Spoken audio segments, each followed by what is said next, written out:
नमस्कार, मैं हूं रंजीत झा और आप देख रहे हैं दी समाचार एक्सप्रेस। बिहार विधानसभा चुनाव के नतीजों की दोबारा गिनती होगी और इसके लिए हल्ला बोल कर दिया गया है।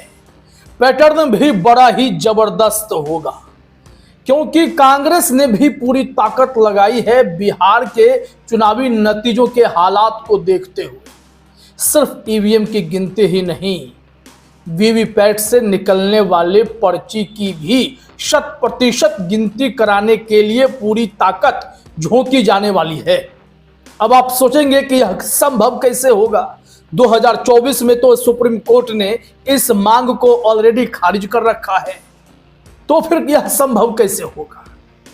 दरअसल यह कोर्ट के जरिए ही संभव होगा या फिर डायरेक्टली चुनाव आयोग के सामने जाकर ही संभव होगा, क्योंकि हाल ही में भावी सीजेआई जस्टिस सूर्यकांत ने ही सुप्रीम कोर्ट में ऑर्डर दिया था हरियाणा के एक कैंडिडेट के लिए कि ईवीएम सुप्रीम कोर्ट लाओ और सबके सामने गिनती करो।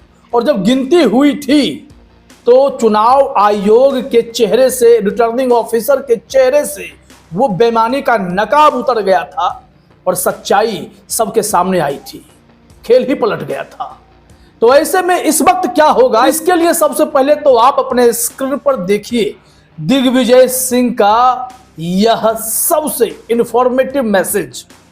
उन्होंने कहा, पुष्पम प्रिया चौधरी बिहार में एक कैंडिडेट हैं, मास्क लगाती हैं, 2020 में सीधे सीएम बनने का सपना लिए बिहार आई थी। उस वक्त भी इनकी स्थिति ठीक नहीं थी, लेकिन तब भी वो आंकड़े इकट्ठा कर रही थी कि मेरे घर के आसपास का ही वोट कहां चला जाता है। ईवीएम में पड़ने वाला वोट जो छोटे छोटे उम्मीदवार होते हैं उनका कहां जाता है। इस बार भी उनके साथ जब वही खेल हुआ तो उन्होंने 3, 4, 5 लंबे पोस्ट लिखे। क्या कहा उन्होंने, बस यह समझ लीजिए कि ईवीएम में गड़बड़ी की ओर वो आशंका व्यक्त कर रही हैं। और फिर जब यह मैसेज दिग्विजय सिंह को मिला तो उन्होंने इसे खुद रिप्लाई किया। वो कह रहे हैं कि मैंने आपकी एक्स पर की गई ईवीएम पर पोस्ट पढ़ी, मैंने इस पर काफी रिसर्च किया है। इसमें वीवीपैट यूनिट में, सिंबल लोडिंग यूनिट में सॉफ्टवेयर डाला जाता है और उसके माध्यम से चिन्हित राज्य चुनाव के चिन्हित विधानसभा क्षेत्र के पोलिंग बूथ पर वह सॉफ्टवेयर केंद्रीय चुनाव आयोग के सेंटर सर्वर द्वारा डाला जाता है। इसका एक ही इलाज है, वीवीपैट स्लिप की रसीद वोटर के हाथ में दो, उसे वह अलग से रखे बैलेट बॉक्स में डाल देगा। गिनती 100% वोट वीवीपैट स्लिप की होना चाहिए। यह पारदर्शिता सफल लोकतंत्र के लिए आवश्यक है। यह हर नागरिक का संवैधानिक अधिकार है। उन्होंने इस मैसेज के साथ ही कांग्रेस की उस आवाज को मजबूती दे दी है जिसमें संवैधानिक और लोकतांत्रिक लड़ाई लड़ने का ऐलान राहुल गांधी ने पहले ही कर रखा है कि वो सच दुनिया के सामने लाकर रहेंगे। और यहां दिग्विजय सिंह ने कहा कि आप मुझे इस मेल पर कांटेक्ट कीजिए और फिर इस मामले में आगे की रणनीति बनाई जाएगी। 2 तरीका है। प्रशांत भूषण जो एडीआर के जरिए ठीक यही मांग लिए सुप्रीम कोर्ट गए थे, तब तत्कालीन जस्टिस संजीव खन्ना और जस्टिस दीपांकर दत्ता, बाद में संजीव खन्ना जी सुप्रीम कोर्ट के चीफ जस्टिस भी बने, उन्होंने इस केस में यह निर्णय लिया था कि वीवीपैट की गिनती 100% कराने की कोई जरूरत नहीं है, हमें चुनाव आयोग में भरोसा दिखाना होगा। लेकिन जो वर्तमान में हालात हैं, चुनाव आयोग दंतहीन है। चुनाव आयोग के सीईसी अमित शाह के सेक्रेटरी रह चुके हैं, उनके निष्पक्षता सवालों के घेरे में है। राहुल गांधी ने क्लियरली कहा कि यह व्यक्ति वोट चोरों का प्रोटेक्टर है और इस वक्त आरोप भी वोट चोरी का ही लग रहा है। क्या कहा है पुष्पम प्रिया चौधरी ने, मैं उनके कुछ ट्वीट्स आपके सामने रखूंगा ताकि क्लियरली आप समझें कि खेला किस हिसाब से हो रहा है। वो तो कह रही थी कि शायद ईवीएम से वोट पुराने वाले यह भूल गए कि मैं अपने गृह क्षेत्र से चुनाव लड़ रही हूं, कम से कम आसपास जो हमारे अपने खास हैं उनका वोट तो गायब नहीं होना चाहिए ना। देखिए, वो कह रही हैं कि दरभंगा में नामांकन के बाद स्थानीय स्तर पर हमें बताया गया कि ईवीएम में महागठबंधन के उमेश सहनी का क्रमांक 6, मेरा अर्थात पुष्पम प्रिया का 7 और जनसुराज के आर.के. मिश्रा का 8 नंबर बटन होगा, पर 24 घंटे के अंदर उसे ऊपर से बदलकर 5, 6, 7 पर कर दिया गया। मशीन में शायद तय किया जा चुका था कि 6 नंबर के वोट 2 नंबर पर संजय सरावगी को ट्रांसफर करने हैं, पर महागठबंधन को 6 नंबर पर रखने से भंडाफोड़ हो जाता। यह जल्दबाजी में इनकी पहली तकनीकी चूक थी।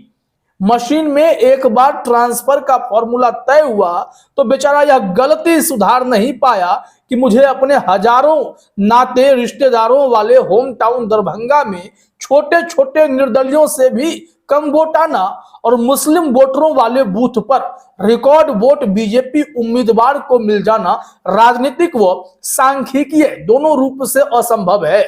मतगणना के दौरान स्वयं बीजेपी उम्मीदवार के काउंटिंग एजेंट हतप्रभ थे कि जहां से कभी वोट नहीं आया वहां वोट कैसे आ रहा है, पर नियति ने इस बार तय कर लिया है कि इनका पर्दाफाश कर ही देना है। इस बार इन्होंने इतनी गलती की है और मेरे पास हर बूथ पर इतने सबूत हैं कि इनका पोल खुलना तय है।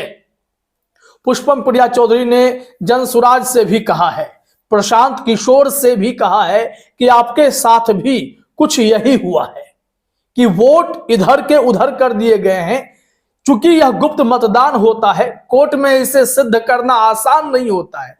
इसके बावजूद संवैधानिक अधिकारों की लड़ाई में यह तो तय करना सुनिश्चित है कि जनता ने जो वोट दिया उसकी पर्ची निकले और वह पर्ची फिर बैलेट बॉक्स में जाए और सब कुछ सीसीटीवी कैमरे की निगरानी में हो और 45 दिन के भीतर अगर इसे रीचेक किया जाए तो फिर दूध का दूध और पानी का पानी हो, क्योंकि चुनाव आयोग बहुत ही सांस फुला फुला कर 45 दिन किसी तरह खुद को बचाने की कोशिश करता है।